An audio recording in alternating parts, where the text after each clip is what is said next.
Une hôtesse de l'air s'est moquée de moi parce qu'elle pensait que j'étais fauché sans savoir que je commandais plus haut que tous les pilotes à bord.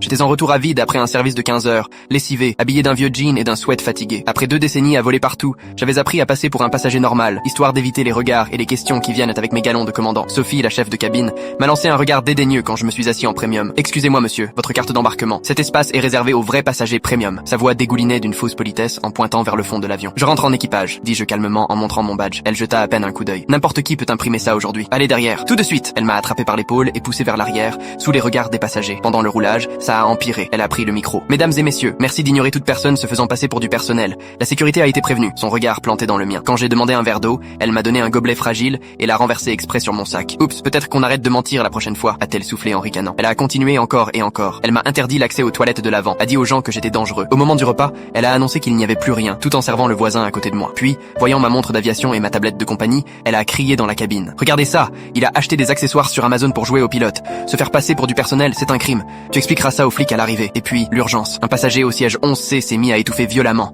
Sa femme hurlait, lui devenait violet. Sophie s'est figée, incapable de bouger. Je n'ai pas réfléchi. Mes années d'entraînement ont pris le relais. Je me suis levé. J'ai pratiqué la manœuvre de Heimlich jusqu'à ce que le morceau soit expulsé. L'homme a repris son souffle, haletant. Merci, vous m'avez sauvé. Comment vous saviez faire ça? C'est là que Sophie a vu correctement mon badge. Commandant Marc Delcourt, chef pilote, instructeur médical, 25 000 heures de vol. Son visage est devenu blanc. Le commandant aux commandes est sorti du cockpit, alerté par le bruit. Commandant Delcourt, je ne savais pas que vous étiez à bord. Tout va bien? Tout est sous contrôle. Juste un passager en détresse. Mais il faudra parler du protocole équipage et du respect des voyageurs à l'arrivée. Sophie s'est mise à trembler, incapable d'articuler. Je ne savais pas. Oh mon Dieu, le capitaine l'a fixé froidement. Vous pensiez quoi au juste? Qu'on juge les gens sur leurs fringues? Qu'on peut humilier quelqu'un parce qu'il n'a pas d'uniforme? À l'atterrissage, toute l'histoire avait déjà circulé. Sophie a fini en pleurs dans le galet, pendant que les autres hôtesses venaient s'excuser. Le lendemain matin, j'ai signé moi-même ses papiers de renvoi. Et le passager qu'elle avait humilié avait déjà écrit une plainte détaillée, vidéo à l'appui. Son métier était fini.